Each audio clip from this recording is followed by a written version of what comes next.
نحمده ونصلي ونسلم على رسوله الكريم بسم اللہ الرحمن الرحیم۔ آج ہم موضوع نمبر 51 پڑھیں گے، اور آپ سے ہم مخاطب پچھلی ویڈیو کے جو ہے توسط سے بھی ہو چکے تھے، اور اس میں ہم نے آپ سے کہا تھا کہ یہ سیرت مصطفیٰ کورس جو ہے یہ 100 موضوعات پر مشتمل ہے۔ 50 موضوعات ہم آج کے ایپیسوڈ میں کور کر چکے تھے، یعنی آج کے ایپیسوڈ میں جو ہم آگے پڑھیں گے وہ 50 سے آگے پڑھیں گے۔ آج کے ایپیسوڈ تک جو ہے ہم اللہ کے فضل سے 50 موضوعات 5 کر کے مکمل کر چکے ہیں۔ آج جو ہے موضوع نمبر 51 شروع ہوگا۔ اس موضوع کے اندر کیا ہے؟ واقعہ اسراء و معراج۔ در حقیقت جو ہے یہ سفر ہیں دو، یہ اسراء اور معراج جو ہے یہ دو سفر ہیں۔ ایک جو ہے وہ بیت اللہ سے بیت المقدس کی طرف ہے، اور یہ جو ہے بیت اللہ سے بیت المقدس کا جو سفر ہے اسے کہتے ہیں اسراء، اور جو دوسرا سفر ہے بیت المقدس سے آسمانوں کا اسے کہتے ہیں معراج۔ تو بیسیکلی یہ دو سفر ہیں، یہ ذہن میں رکھیے گا، کیا اسراء و معراج، یعنی بیت اللہ سے بیت المقدس تک یہ پہلا سفر اسے کہتے ہیں اسراء، اور دوسرا سفر جو ہے وہ بیت المقدس سے آسمانوں کا سفر اسے کہتے ہیں معراج۔ یہ دو سفر ہیں، اور یہ اسراء جو ہے اس کا معنی کیا ہے؟ اسرا یسری سے مصدر ہے، جس کا مطلب ہے کہ رات کے وقت چلانا یا لے جانا، اور اس سے مراد یہ پہلا سفر ہے جو میں نے آپ سے ذکر کیا، بیت اللہ سے بیت المقدس۔ معراج جو ہے یہ باب عرج یا عروجو سے، جس کا مطلب ہے بلند ہونا اور اوپر کی طرف اٹھنا، اور معراج جو ہے اس میں اعلیٰ ہے، اور اس کے معنی ہے سیڑھی کے ہیں، اور سیڑھی آپ کو معلوم ہے کہ اوپر جانے کے لیے ہی استعمال ہوتی ہے، اور اس میں چونکہ بیت المقدس سے آسمانوں کی طرف لے جایا گیا تھا اس لیے اس سفر کو معراج کہتے ہیں۔ قرآن میں اس کا ذکر جو ہے سورۃ الاسراء کے اندر بھی موجود ہے، اور سورۃ النجم میں بھی موجود ہے۔ سورہ اسراء کی میں آیت آپ کے سامنے پڑھ دیتا ہوں۔ اعوذ باللہ من الشیطان الرجیم، بسم اللہ الرحمن الرحیم، سبحان الذی اسری بعبدہ لیلا من المسجد الحرام الی المسجد الاقصی الذی بارکنا حولہ لنریہ من آیاتنا انہ هو السمیع البصیر۔ یہ جو آیات ہیں یہ سورہ اسراء کے اندر موجود ہیں، کہ جس کے اندر اس واقعے کا، اس سفر کا تذکرہ موجود ہے۔ اور دوسرا جو ہے وہ سورہ نجم کے اندر موجود ہے، میں اس کی بھی آیت آپ کے سامنے پڑھ دیتا ہوں۔ بسم اللہ الرحمن الرحیم، وَهُوَ بِالْأُفُقِ الْأَعْلَى ثُمَّ دَنَا فَتَدَلَّى فَكَانَ قَابَ قَوْسَيْنِ أَوْ أَدْنَى فَأَوْحَى إِلَىٰ عَبْدِهِ مَا أَوْحَى مَا كَذَبَ الْفُؤَادُ مَا رَأَىٰ أَفَتُمَارُونَهُ عَلَىٰ مَا يَرَىٰ وَلَقَدْ رَآهُ نَزْلَةً أُخْرَىٰ عِنْدَ سِدْرَةِ الْمُنْتَهَىٰ۔ یہ ساری آیت آگے چلتی جا رہی ہے۔ عِنْدَهَا جَنَّةُ الْمَأْوَىٰ إِذْ يَغْشَى السِّدْرَةُ مَا يَغْشَىٰ مَا زَاغَ الْبَصَرُ وَمَا طَغَىٰ۔ یہ ساری جو آیات ہیں، پھر آگے اللہ کیا فرمایا؟ لَقَدْ رَأَىٰ مِنْ آیَاتِ رَبِّهِ الْكُبْرَىٰ۔ یہ تمام جو تذکرہ چل رہا ہے اور جو تفصیل چل رہی ہے یہ اسی واقعے کی چل رہی ہے، واقعہ معراج۔ تو یہ اس کی تفصیل کیا ہے، اس کے حوالے سے جو ہے یہ آپ ذہن میں رکھ لیں کہ پہلے تو یہ کہ یہ واقعہ کب ہوا تھا، کس تاریخ پہ ہوا تھا، اس کے حوالے سے مختلف آراء ہیں، مختلف جو ہے باتیں ہیں کہی گئی ہیں۔ تو اس میں بعض حضرات نے یہ کہا ہے کہ یہ ہجرت سے پہلے ہوا ہے، اور بعض نے یہ کہا ہے کہ بس یہ مکی دور کا جو آخری حصہ تھا اس میں ہوا ہے، ان سالوں میں ہوا ہے۔ اور حافظ ابن رجب رحمۃ اللہ علیہ نے انہوں نے اس بارے میں جو ہے وہ حتمی رائے یہ قائم کی ہے کہ بھئی یہ جو ہے ہجرت سے تقریباً 3 سال قبل جو ہے یہ واقعہ رونما ہوا تھا، یہ واقعہ پیش آیا تھا۔ اور یہ جو سفر ہے اللہ کے نبی صلی اللہ علیہ وسلم کا، یہ اللہ کے نبی صلی اللہ علیہ وسلم کا جسم اور روح مبارک دونوں کے ہی ساتھ تھا۔ یہ ایسا نہیں تھا کہ روحانی سفر تھا، بلکہ یہ جسم بھی تھا ساتھ اور روح دونوں کے ساتھ تھا، اور حقیقی سفر تھا، نہ کہ کوئی خواب تھا اور نہ ہی کوئی اشارہ تھا، کچھ بھی نہیں تھا، بلکہ حقیقی اسی جسم اور روح کے ساتھ اللہ کے نبی صلی اللہ علیہ وسلم جو ہے اس سفر پر گئے تھے۔ آپ کے مبارک دل کو جو ہے اس میں نکال کر زمزم سے دھویا گیا تھا، اور پھر جو ہے اس کو ایمان و حکمت سے بھر دیا گیا تھا۔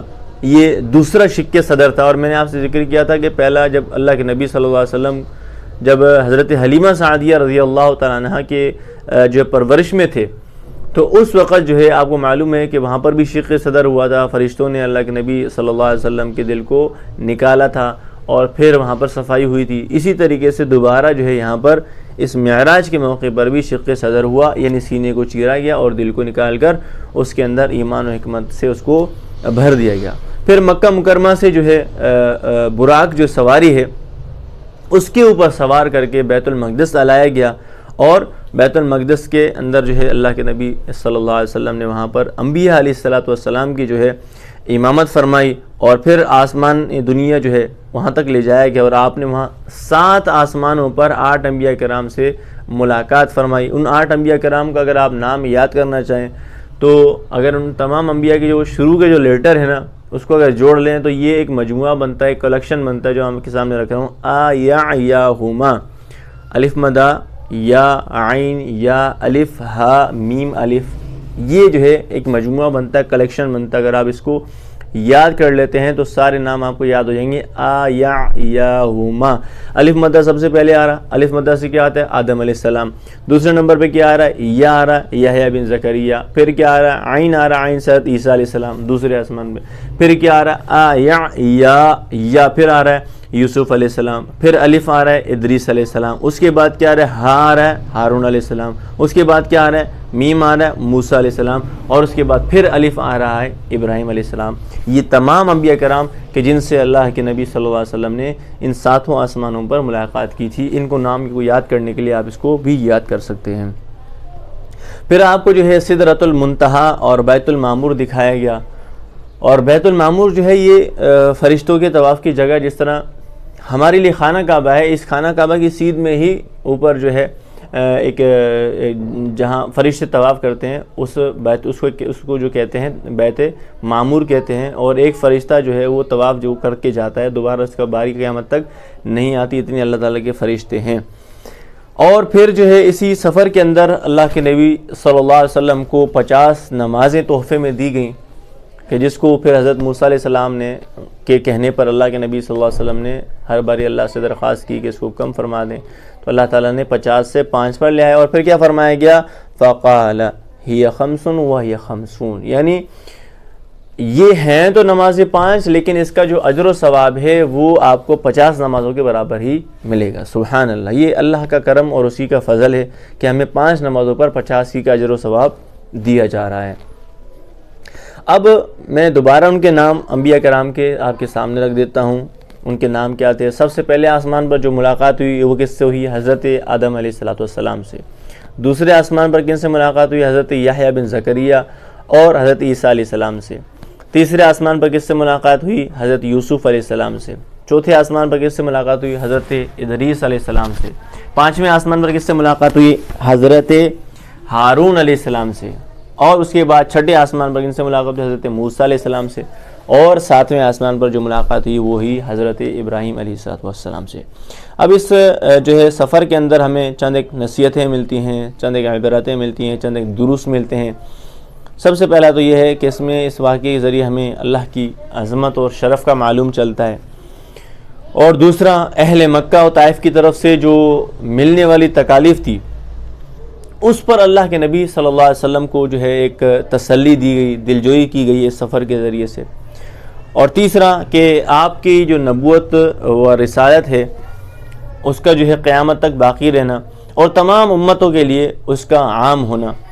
اور چوتھا جو ہے اللہ کا اپنے پیغمبر حضرت محمد صلی اللہ علیہ وسلم کو نشانیاں دکھانا، جیسا کہ آپ کے سامنے میں آیت بھی پڑھی تھی جس میں لکھا ہوا تھا کہ لِنُرِيَهُ مِنْ آیَاتِنَا. اور انبیاء علیہ السلام کو ایسی نشانیاں دکھانے کا مقصد بھی بتلایا کہ لِيَكُونَ مِنَ الْمُوقِنِينَ، تاکہ ان کے اندر اور یقین پختہ ہو جائے.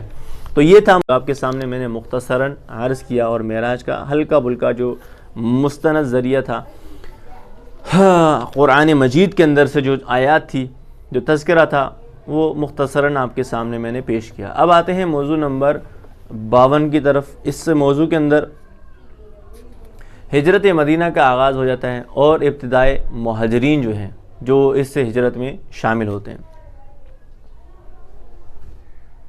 ان کا تذکرہ ہوتا ہے. بیعت عقبہ ثانیہ جو ہے اس میں آپ کو معلوم ہے کہ اوس و خزرج کے جو مسلمان ہوئے تھے لوگ، پھر اگلے سال پھر آئے تھے، اور جس میں دوسری مرتبہ جو ہے وہ بیعت ہوئی تھی، اور اس میں تقریباً 75 کے قریب لوگ مسلمان ہوئے تھے۔ تو اس کا معلوم پتہ چلتا یہ ہے کہ مدینہ کے اندر مسلمانوں کی تعداد جو ہے اسلام کی جو ہے طاقت جو ہے وہ بڑھتی جا رہی تھی، اور وہاں پر جو ہے معاملات بہتر ہو رہے تھے۔ تو لہٰذا پھر مدینہ کے لوگوں نے جو ہے گویا کہ مسلمانوں کے لیے جو ہے مدینہ کی راہ ہموار کر دی تھی کہ بھئی آپ یہاں آ سکتے ہیں۔ تو لہٰذا وہاں چونکہ امن قائم ہو چکا تھا، اور وہاں قبیلے در قبیلے مسلمان ہو رہے تھے، چونکہ یہ اوس و خزرج دو قبیلے جو ہیں ان کے ہر گھر میں اسلام پہنچ چکا تھا۔ اور یہاں مکہ کے اندر اگر دیکھا جائے تو کفار و مشرکین جو ہیں وہ مظالم ڈھا رہے تھے، اور کسی صورت جو ہے اپنے ان ظالمانہ کارروائیوں سے جو باز نہیں آ رہے تھے۔ تو لہٰذا اب مسلمان جو ہے وہ موقع ملتے ہی ہجرت کرنا انہوں نے شروع کر دی، جس کو جیسے جیسے موقع مل رہا تھا فوراً مکہ سے روانہ ہو رہا تھا، رخصت ہو رہا تھا اور مدینہ کی طرف رخ کر رہا تھا۔ سب سے پہلے جو ہے حضرت ابو سلمہ رضی اللہ تعالیٰ عنہ نے ہجرت کی۔ مشرکین نے ان کی بیوی بچے ان کے سامنے جو ہے ان کے ساتھ جو تھے ان کو نہیں جانے دیا، ان کو روک لیا وہیں پر ہی مکہ کے اندر ہی، لہٰذا وہ اکیلے ہی مدینہ پہنچے۔ پھر حضرت صہیب رومی رضی اللہ تعالیٰ عنہ وہ بھی ہجرت کر کے چلے گئے۔ پھر حضرت عمر رضی اللہ تعالیٰ عنہ اور دیگر بھی کئی مسلمان جو ہے وہ موقع ملتے ہی ہجرت کر کے اس مکہ کو چھوڑ کر چلے گئے۔ پھر اللہ کے رسول صلی اللہ علیہ وسلم اللہ کی طرف سے جو ہے اجازت کے انتظار میں تھے کہ اللہ کی طرف سے حکم ملے گا تو وہ بھی یہاں سے تشریف لے جائیں گے۔ تو یہ موضوع نمبر 52 تھا، جس کے اندر مختصراً تذکرہ کیا کہ ہجرت مدینہ کا آغاز ہو جاتا ہے اور اس کی وجوہات کیا بنتی ہیں کہ مدینہ کے اندر امن و امان قائم ہو چکا، اسلام پختہ ہونے والا تھا، یعنی اسلام کا جو ہے طاقت بڑھ رہی تھی، اسلام کا جو ہے بول بالا ہو رہا تھا، اسلام کی پشت پناہی ہو رہی تھی کیونکہ وہاں پر مسلمان زیادہ تھے، تو لہٰذا اب مسلمانوں کو وہاں سپورٹ زیادہ ملنی تھی، تو لہٰذا مسلمان مکہ سے مدینہ کی طرف ہجرت کر کے چلے گئے۔ اور دوسرا مکہ کے اندر انتہائی ظلم بڑھ چکا تھا، لہٰذا یہاں سے ہجرت کر کے رفتہ رفتہ سارے مسلمان موقع ملتے ہی مدینہ تشریف لے گئے۔ پھر آتے ہیں موضوع نمبر 53 کی طرف۔ موضوع نمبر 53 اس کے اندر جو ہے مشرکین مکہ کی حالت تشویش، اور پھر ان کا اجتماع ہوتا ہے، یعنی اکٹھے ہوتے ہیں اور نبی کریم صلی اللہ علیہ وسلم کے قتل پر اتفاق ہوتا ہے۔ یہ اس کے جو ہے یہ عنوان ہے، یہ اس کی ہیڈنگ ہے۔ اب اس کو ذرا ہم تفصیلی پڑھتے ہیں۔ مسلمانوں نے جب ہجرت کرنے کا ارادہ کیا تو مشرکین مکہ کی جو ہے حالت وہ عجیب ہو، انہیں یہ خدشہ لاحق ہوا کہ اگر اللہ کے رسول صلی اللہ علیہ وسلم جو ہے اور مسلمان امن و امان سے مدینہ پہنچ گئے اور مدینہ میں قوت پکڑ لی اور انہوں نے طاقت ان کی اگر بڑھ گئی نا، تو پھر ہمارے لیے مسئلہ بنے گا، اس لیے کہ جو ہمارا شام کی طرف جو قافلہ جاتا ہے تجارت کا، تو یہ جو ہے مدینہ سے ہو کر جاتا ہے، تو یہ پھر ہمارے لیے رکاوٹ بنے گی اور ہمارے لیے مسئلہ بن جائیں گے، تو ہم تجارت صحیح سے کر نہیں پائیں گے۔ تو اسی خوف کے پیش نظر جو ہے مشرکین مکہ جو ہے سفر سن 14 نبوت کو جو ہے دار الندوہ میں لوگ جمع ہوئے۔ انہوں نے مختلف مشورے کیے اور مختلف مشورے کے بعد ابو جہل نے ایک قبیح مشورہ دیا اور اس نے یہ کہا نعوذ باللہ کہ محمد صلی اللہ علیہ وسلم کو قتل کر دیا جائے، ان کو جو ہے نعوذ باللہ جو ہے مار دیا جائے، ان کو جو ہے ختم کیا جائے، تو پھر ہی مسئلہ حل ہو سکتا ہے۔ اور پھر اس نے یہ بھی رائے دی کہ ہر قبیلے کا ایک ایک فرد جو ہے ایک ایک بندہ شامل ہو، تاکہ جب ہر قبیلے کا ایک ایک شخص شریک ہوگا تو اتنے سارے قبائل سے لڑنے کی عبد مناف میں جو ہے طاقت، بنی عبد مناف میں طاقت نہیں ہوگی، لہٰذا وہ جو ہے ہمارا معاملہ بھی حل ہو جائے گا۔ تو یہ موضوع نمبر 53 کے اندر تھا، اس میں ان کا مشورہ ہوتا ہے مشرکین کا، اور جو صاف وجوہات میں نے آپ کو بتا دی کیوں مشورہ ہو رہا ہے، کیونکہ ان کو خطرہ تھا تجارت کا معاملات جو ہے ان کے ڈسٹرب ہو رہے تھے، اور پھر مدینہ میں مسلمانوں کی قوت اگر بڑھ جاتی تو پھر آگے چل کر بھی ان کے لیے خطرہ ثابت ہو سکتے تھے۔ موضوع نمبر 54 کی طرف آتے ہیں 53۔ اس موضوع کے اندر جو ہے ہم نبی کریم صلی اللہ علیہ وسلم کی ہجرت کا تذکرہ کریں گے، اور رفیق سفر کا انتخاب ہوتا ہے کہ اللہ کے نبی صلی اللہ علیہ وسلم جو ہے اپنے ساتھ کس کو اپنا رفیق سفر بناتے ہیں، اپنے ساتھ کس کو لے کے چلتے ہیں، اس کا تذکرہ 54 کے اندر ہوگا۔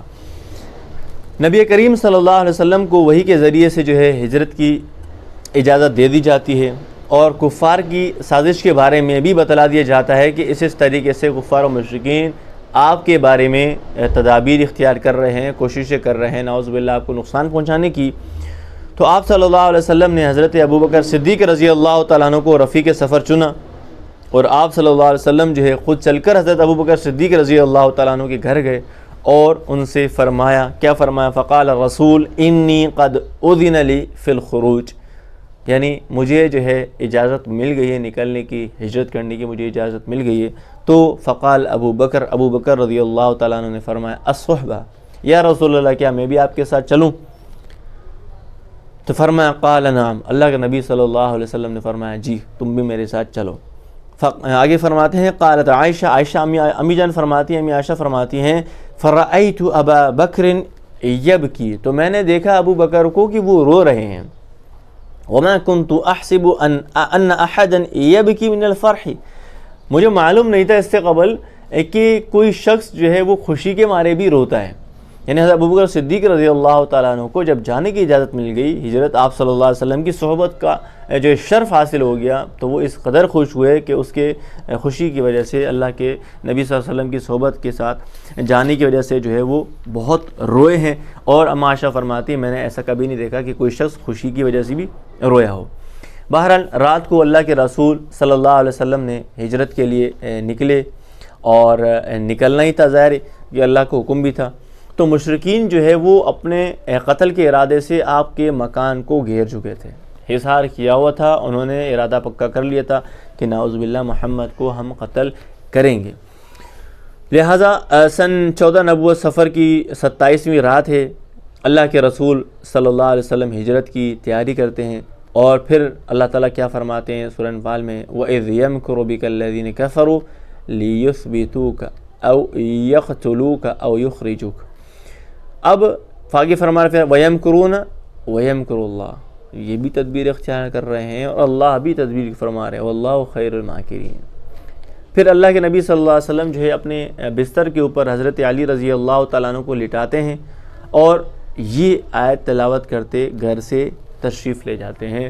اور آیت کیا تھی؟ وَجَعَلْنَا مِن بَيْنِ أَيْدِيهِمْ سَدًّا وَمِنْ خَلْفِهِمْ سَدًّا فَأَغْشَيْنَاهُمْ فَهُمْ لَا يُبْصِرُونَ، یہ آیت پڑھتے ہیں اور پتھروں کی ایک جو ہے مٹھی بھر کر مشرکین کی طرف پھینکتے ہیں، اور جس سے ان کی جو قوت بصارت ہے، دیکھنے کی جو صلاحیت ہے، وہ فوت ہو جاتی ہے، ان کو آپ صلی اللہ علیہ وسلم دکھائی بھی نہیں دیتے، اور آپ صلی اللہ علیہ وسلم وہاں سے سیدھا حضرت ابوبکر صدیق رضی اللہ تعالیٰ عنہ کے گھر پر تشریف لاتے ہیں، اور گھر پہنچتے ہیں اور انہیں ساتھ لیتے ہیں، اور وہاں سے چل پڑتے ہیں ہجرت مدینہ کی طرف۔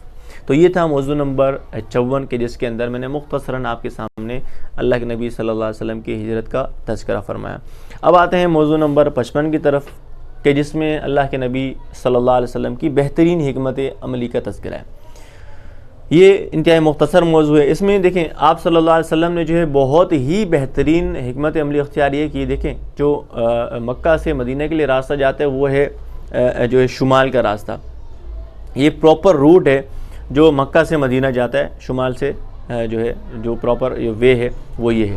لیکن اللہ کے نبی صلی اللہ علیہ وسلم نے یہ راستہ اختیار نہیں کیا، بلکہ اللہ کے نبی صلی اللہ علیہ وسلم جنوب کے راستے سے گئے، حالانکہ وہ راستہ لمبا بھی پڑتا ہے، لیکن اللہ کے نبی صلی اللہ علیہ وسلم نے یہ حکمت عملی اختیار کی کہ اس کا جو مختلف اس کے سمت جو بالکل ضد تھا، اس کا متضاد جو راستہ، اپوزٹ جو راستہ تھا، اس کو اختیار کیا، جنوب والا راستہ، اور غار ثور کا پھر وہاں سے انتخاب کیا، اور 3 دن تک جو ہے وہاں پر رکے رہے۔ پھر یکم ربیع الاول کو جو ہے وہاں سے جو ہے 14 نبوت کو مدینہ منورہ کا انہوں نے رخ کیا اللہ کے نبی صلی اللہ علیہ وسلم نے، لیکن وہ بھی مدینہ کی جو ہے عام جو راہ گزر ہے اس سے نہیں، بلکہ بحر احمر کے جو کنارے ہیں، ایک غیر معروف راستے ہیں، ان سے جو ہے تشریف لے گئے، اور جس کا جو انتخاب تھا، یعنی راستوں کا ظاہر بات ہے کہ نئے شخص کو تو نہیں معلوم چلے گا کہ یہ راستہ مدینہ کی طرف جاتا ہے یا کہاں جاتا ہے، تو لہٰذا راستے کے جو ماہرین اس وقت ہوتے تھے، جن کو اندازہ ہوتا تھا، معلوم ہوتا تھا کہ یہ راستہ کون سا کہاں جاتا ہے، تو حضرت جو ہے عبداللہ بن عریقط جو ہیں یہ لیسی، انہیں حضرت ابوبکر صدیق رضی اللہ تعالیٰ عنہ اجرت پر لے لیا تھا کہ، اور وہ معلوم ہے، ان کو معلوم تھا کہ اس طریقے سے میں نے ان کو راستہ دکھانا، اس لیے وہ پہلے ہی سے تیار تھے، تو انہوں نے جو ہے آپ صلی اللہ علیہ وسلم کو اور ابوبکر صدیق رضی اللہ تعالیٰ عنہ کو مدینے کا راستہ دکھایا، اور اس طریقے سے اللہ کے نبی صلی اللہ علیہ وسلم جو ہے اپنے سفر کے لیے روانہ ہو جاتے ہیں مکہ سے۔ تو یہ تھا مختصراً موضوع نمبر 55 کا تذکرہ۔ آج کے حوالے سے 5 موضوعات ہمارے مکمل ہو گئے۔ اللہ سے دعا کرتے ہیں اللہ پاک ہمارا جو ہی یہ پڑھنا پڑھانا اور سمجھنا سمجھانا اس کو قبول فرمائیں اپنے فضل سے محض، اور ہماری اس میں جو کمی بیشی ہوئی ہے، جو کوتاہی ہوئی، اللہ تعالیٰ اس کو معاف فرمائیں۔ وآخر دعوانا ان الحمد للہ رب العالمین۔